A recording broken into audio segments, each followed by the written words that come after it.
Good morning. The opening words this morning were written by Reverend Erica Hewitt. Some of you may remember her. She has visited us in our congregation a couple of times back when we could be in person. She says, "Welcome to this morning, to this day, and to this opportunity to be together in community. Community which is full of joy and comfort and sometimes challenges. This Unitarian Universalist congregation is a place where we come to learn about being more human. Not because we think we have figured out life's questions or because we think we've got it right. We come here to learn more about being in relationship together, how to listen, how to forgive, how to be vulnerable, how to create trust and compassion in one another. And we come here today weary in body and in soul. Hopefully, we come carrying a spark of joy that can be passed among us like a flame lighting each other's candles. We come here to live the questions of this moment in our world, to live into the unknown and the unknowable, and to keep loving this world through all its troubles.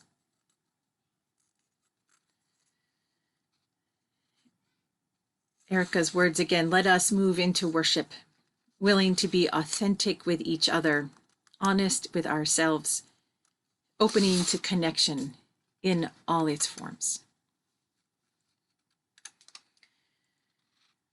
These days, we certainly need the light. So I invite you to light the chalice of our tradition. A chalice that has been lighted by people through the centuries who have resisted tyranny in all its forms and who have kept figuring out how to be creative and artful both literally and metaphorically, artful about how they met the world. So I invite you to light your chalice or whatever it is that you have that helps hold that spark for you. And perhaps it will be saying the words of our covenant together, words about how we will be in the world through all the challenges. Love is the doctrine of this church. The quest for truth, its sacrament and service is its prayer. To dwell together in peace, to seek knowledge in freedom, to serve humanity in fellowship, to respect the nurturing power within all of us. Thus do we covenant. And I invite you to tend the warmth of that fire with song. Our opening song is Our Life Flows On in Endless Song. The words will be in the chat.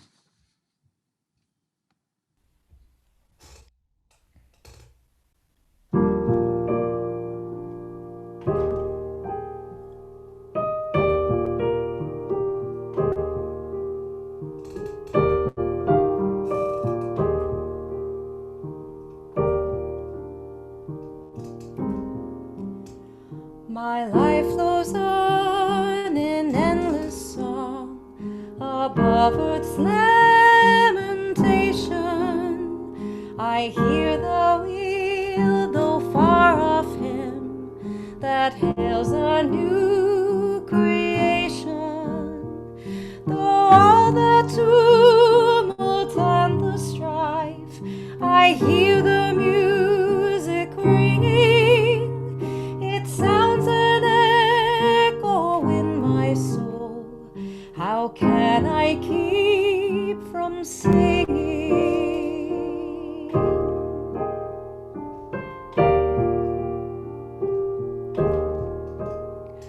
What though the tempest 'round me roars, I know the truth is sure. I know the path is right, and I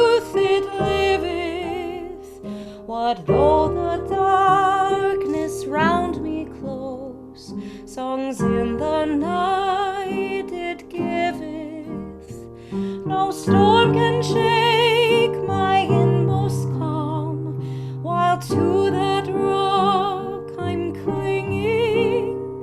Since love prevails in heaven and earth, how can I keep from singing?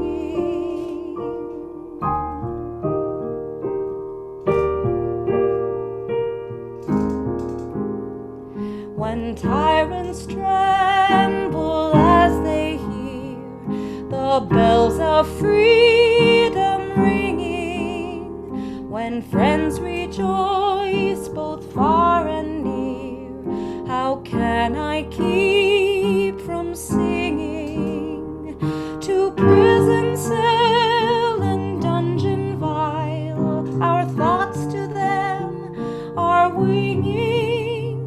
When friends by shame are undefiled, how can I keep from singing?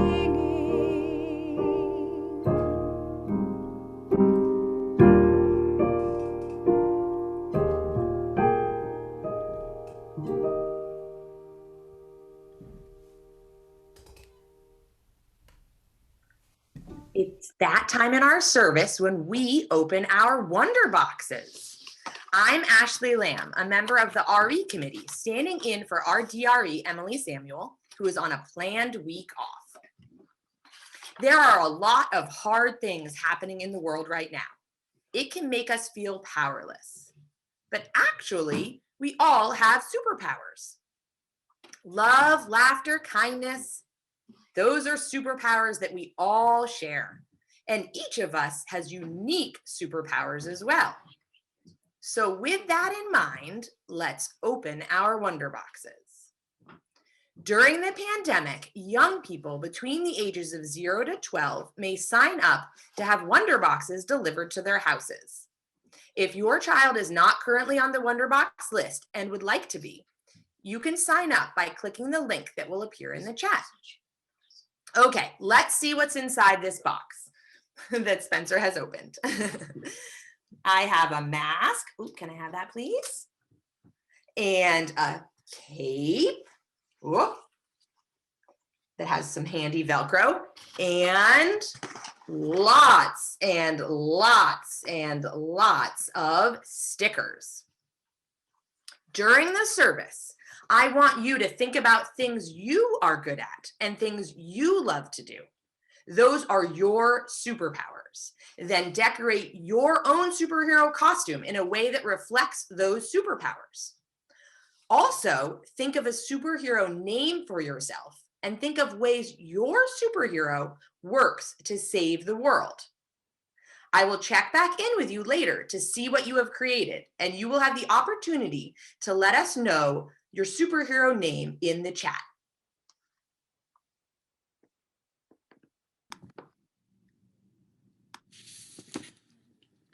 I look forward to seeing those superheroes and the names. The reading this morning is from a poetry superhero of sorts, Robert Frost. This is his short poem called A Passing Glimpse. And I'll say in this poem, he's at the start, he's riding in a train. I often see flowers from a passing car that are gone before I can tell what they are. I want to get out of the train and go back to see what they were beside the track. I name all the flowers I am sure they weren't. Not fireweed, loving where woods have burnt. Not bluebells, gracing a tunnel mouth. Not lupin, living on sand and drouth. Was something brushed across my mind that no one on earth will ever find? Heaven gives its glimpses only to those not in position to look too close.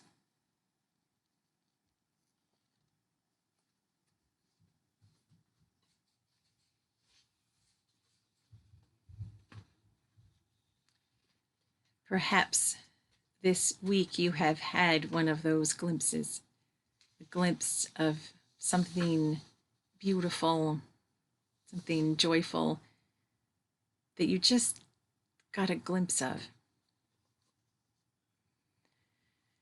And perhaps this week you have seen too much. Perhaps you have witnessed things that you wish you hadn't.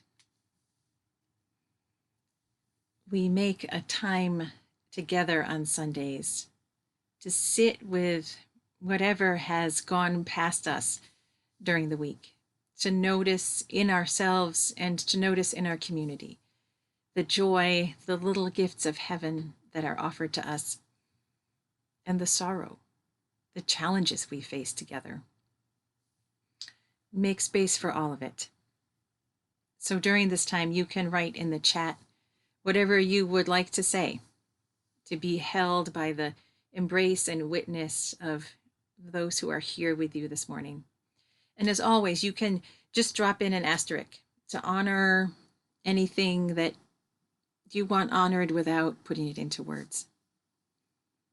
Please join in our time of joys and sorrows.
I invite those last few joys and sorrows in the chat as we prepare to settle into some meditation time. This week, on Wednesday, I was on Twitter, which of course is not always a good idea, but that's where I was, watching the events in Washington, reading all of the horrifying details. And then along my feed came the NAP ministry. And the NAP ministry said, "You need a moment. Go take it." So I switched over and read what she was writing. Like the rest of us, I think she spent the day Wednesday watching the stunning attack, the stunning lack of police response, the stunning contrast to the summer's Black Lives Matter peaceful protests.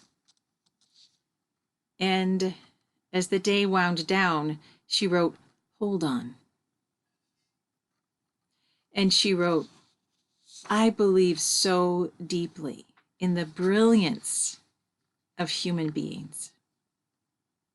A shift is coming." And then she wrote, "Rest."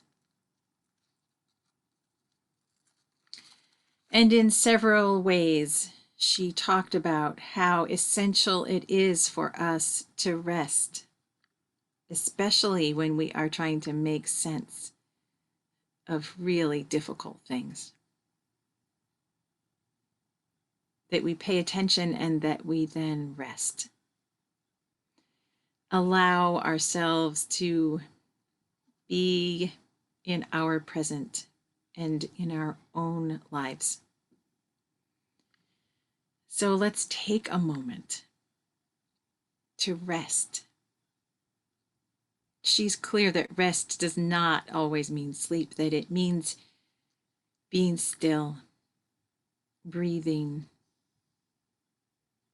refinding your sense of connection, refinding your own self in the breathless hurry of everything.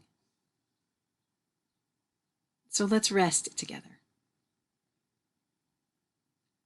Be in this morning, here, being human together. Let the earth breathe around us. Let the sky breathe above us.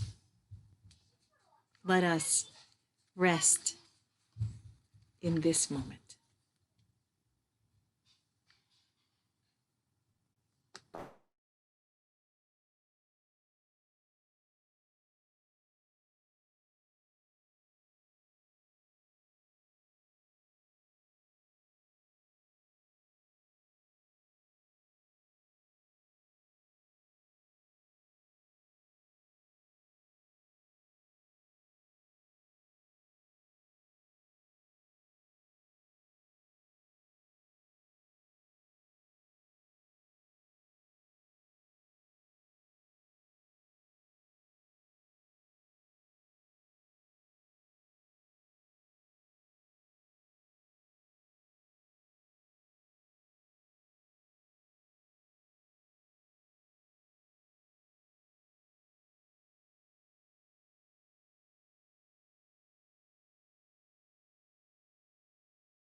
Spirit, earth, sun, sky, and sea, you are inside and all around me. Oh, Great Spirit, earth, sun, sky, and sea, you are inside and all around me.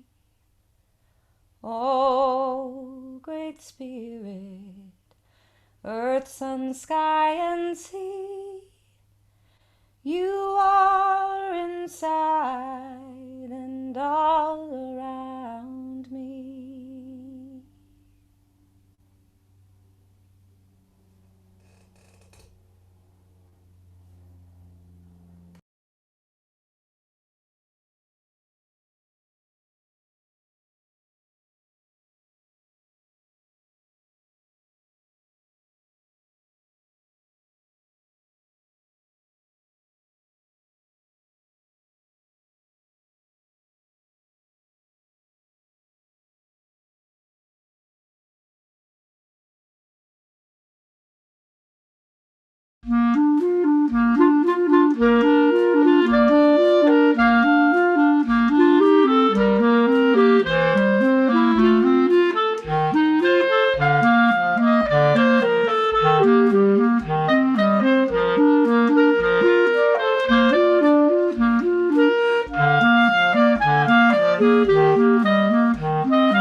Mozart loved the clarinet because it has the range of the human voice, and Mozart did a lot to further the use of the clarinet in music. Since we have all been inundated with disturbing news for so long, Kendra and I agreed that I should offer an opportunity for you to focus on something more positive and hopefully uplifting. So here goes. Where is the wisdom in the biblical book of Job? Now, Job is part of Hebrew wisdom literature, including Proverbs and some other books. But until recently, I've not been able to find anything wise in the book of Job. Now, I can offer one word. But first, Job was meant to address the question, why do bad things happen to good people? Here are just a few essential points about the book of Job. Job is said to be blameless. He was a good man. He's also wisdomless. He's just a very fortunate guy. Second point is about Satan. Satan, who tempts God to make Job suffer, is not a fallen angel. He's not a devil, as some silly commentators have said. Satan is, that word is first used in the Bible in Job, and it means the accuser. Doesn't mean anything more than that. The accuser convinces convinces God to give the blameless Job a very rough time. Many bad things happen to Job, and he winds up with a disgusting skin disease, probably leprosy, sitting alone in dust and ashes, clueless concerning his fate. Third point about Job's three friends, so-called friends. They do feel sorry for him, but then they spend a lot of time trying to convince him that he must have done something to deserve his fate, because after all, God is said to be just. With friends like that, who needs enemies? Job is stunned. But Job never submits. Late in the original book of Job, he says, "Until I die, I will never put away my integrity from me." I like that about Job. The original book ends with no resolution. And then Hebrew editors tacked on the ending where Job hears God's voice from a whirlwind. Shall a fault finder contend with God? Job never did. Will you condemn me that you may be justified? Job never did. Have you an arm like God? Can you thunder with a voice like his? And on and on and on. That is a God of power, but also of awe-inspiring creation. We'll return to that point.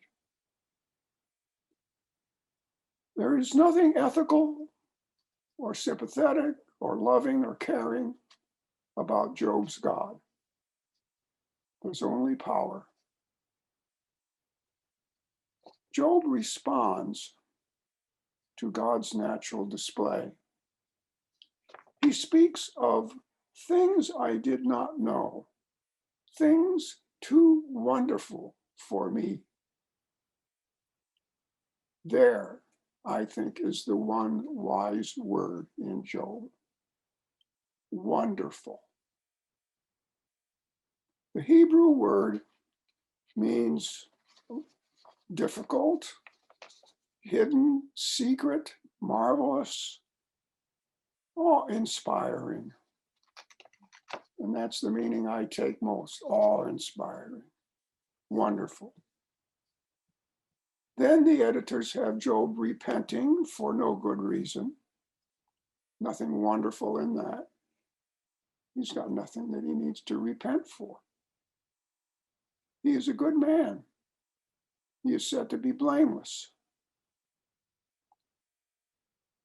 So what is wise and wonderful about Job's response? What is there with which we can sympathize? Here's where this question has led me. I began with creation, with nature. I love Robert Frost's last two lines.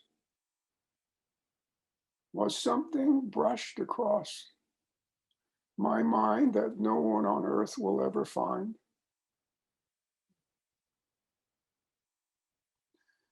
Heaven gives its glimpses only to those not in a position to look too close.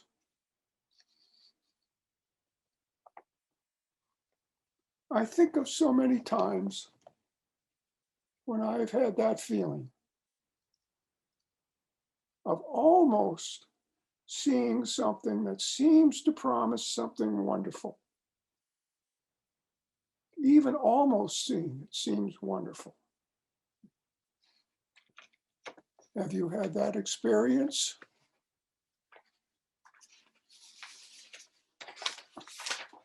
Here's an example of hearing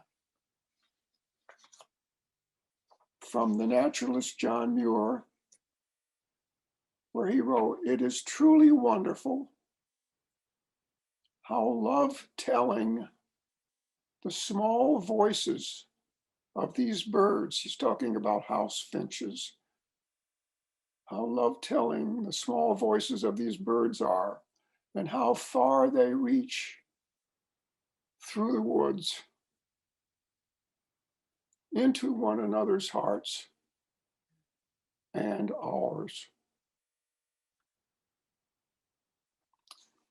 And then there's Mozart's Starling. Mozart's Starling. One day, when Mozart was living and composing in Vienna, he was walking, probably humming or whistling, as he often did, to himself, and he heard, coming from a store where people would buy songbirds to take home as pets, he heard a starling whistling the first several notes of the opening of the last movement of his 17th piano concerto, which he had recently composed.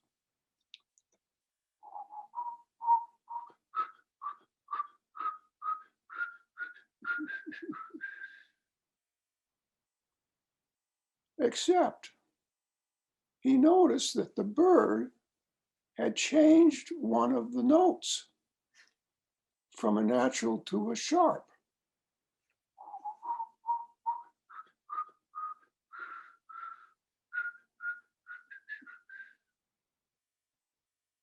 Rather than being offended, Mozart was pleased. In his notebook, he wrote the German word for wonderful.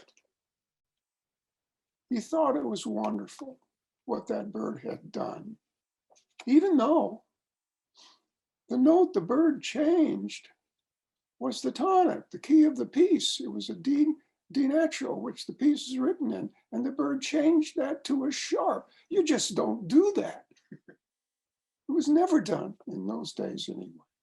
And Mozart knew that. He had perfect pitch. He knew that. What that bird did was astounding, and he thought it was wonderful. He bought the bird, who lived in the Mozart apartment for many years, as Mozart composed such beautiful, wonderful music. And when the bird died, he gave it an elaborate funeral. One more example. An older composer, one of the Romantics, when told that he had a terminal illness, he said this, "What? I am to die?" But I was just beginning to understand the woodwinds.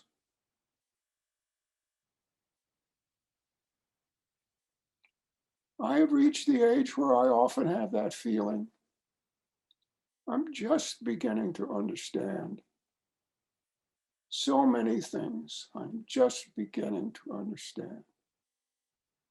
There's so much I want better to understand. My book, Natural Religion, is an attempt to convey some understanding of things that do seem wonderful to me.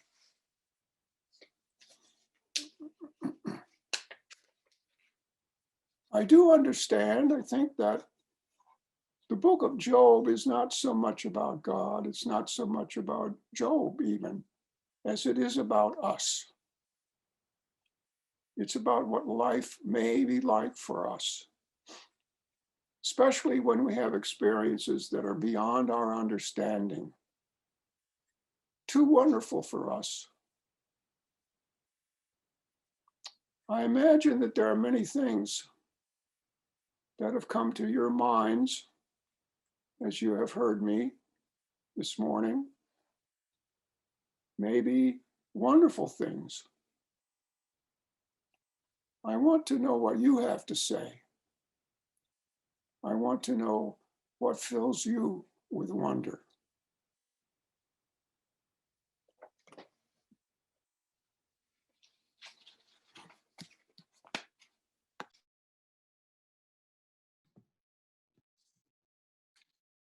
Thank you, Neal.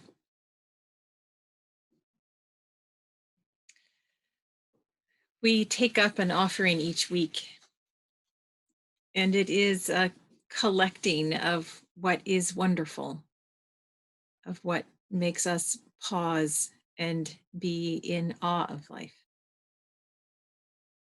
And like many practices, it can become rote and we can stop noticing that an offering really is a moment to notice what is wonderful, what it is that is worth engaging in, even if we don't always understand what is happening.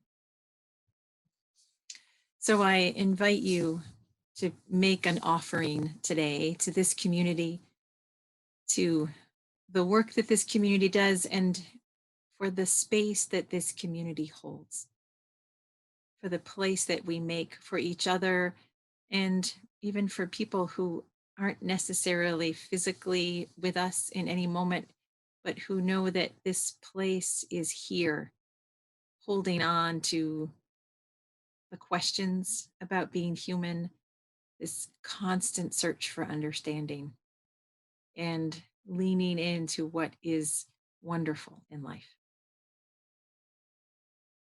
There is a link in the chat if you would like to use that to make a donation to the congregation during this time. And perhaps you would like to do that tangible thing of put something in a bowl or a basket, just to physically notice, just like having a little bird song in your ear. The offering is for the care and upkeep of our community, and also a time for us to remember that we are all in this together.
reach out and listen, touch and love, that we may stand in strength and peace. Save us, save our children.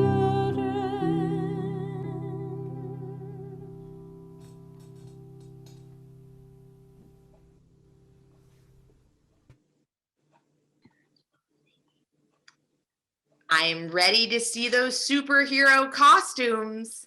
Pose for us, superheroes. I want to scroll through and find you. I see Kai.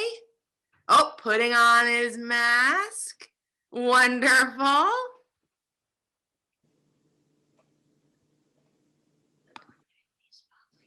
Oh, Moira and Betty. I love it. Looking great. Brianna is a superhero in disguise. Anybody else I'm missing? Where are? Let's see. Oh, there we go. Elizabeth with her mask on. And I think Simon and Spencer are somewhere on here. There they are. Awesome. You all did a wonderful job. I invite you, perhaps with the help of your parents, to add your superhero name to the chat. And if you wish, you can also add a bit about your superpowers and how you use them to save the world. In stories and on TV, superheroes come and save the world all at once. In real life, we save the world a tiny bit at a time. All of us have superpowers, and we can all save the world a tiny bit at a time. What tiny bit will you do today?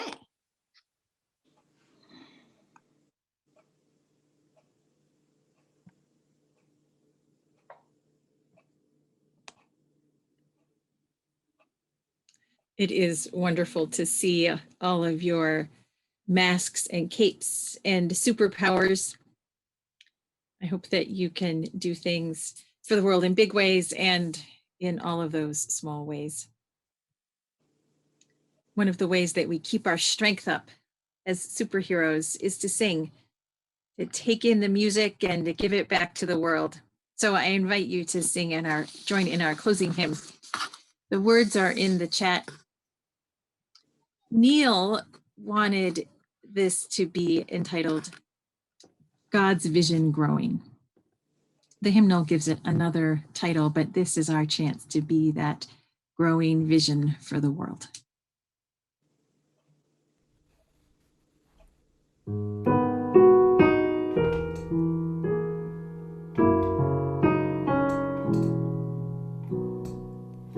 Color and fragrance, magical rhythm, sweet changing music will change us with them.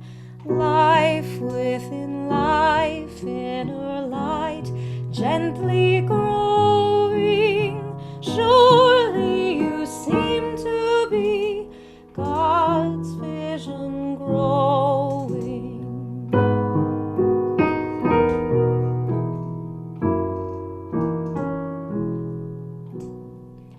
Oh, starry heavens, worlds of all splendor, suns without number, new life engender, wheel in a wheel with the light gently glowing, moving in harmony, God's vision growing.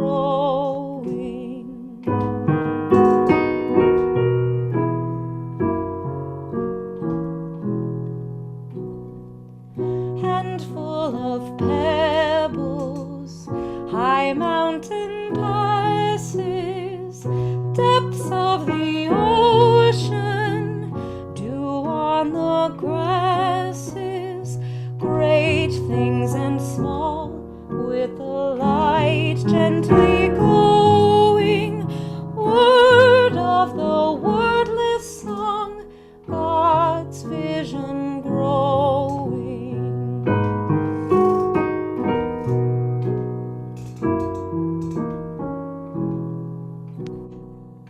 Delicate beings, lace wing and sparrow, in field and forest, clover and yarrow, life greeting life with the bright, brightly growing. None are too small to be God's vision growing.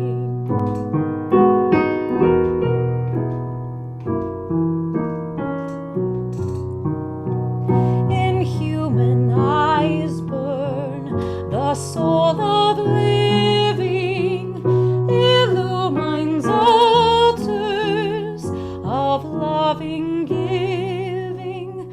Waiting we meet, seeing light brightly glowing, where in a greater life God's vision growing.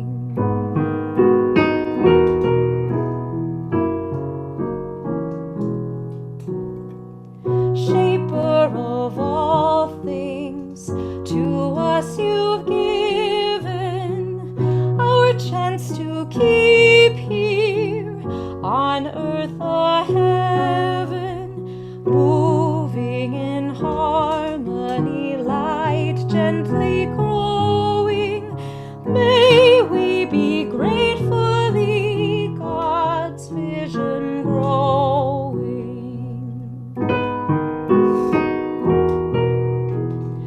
God's vision growing.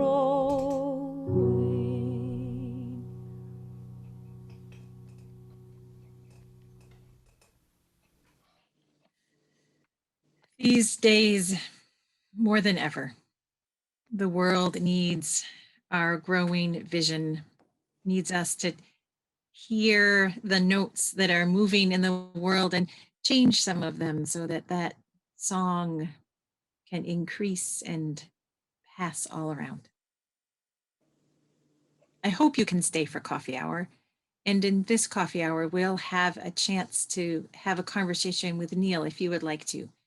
So if you would like to get to talk to Neal about his sermon and his thoughts about the book of Job and about wonderful, you'll just stay in the main meeting space. You won't accept your invitation to a breakout room. And if you want to go off to your breakout room, you can accept that invitation to a breakout room. And before we have this conversation, we'll have a few minutes of music and a few minutes of transition time. And if we're sending you off into the sunshine of this day, we let you go with our blessing, and we'll be glad to see you for conversation. Be well.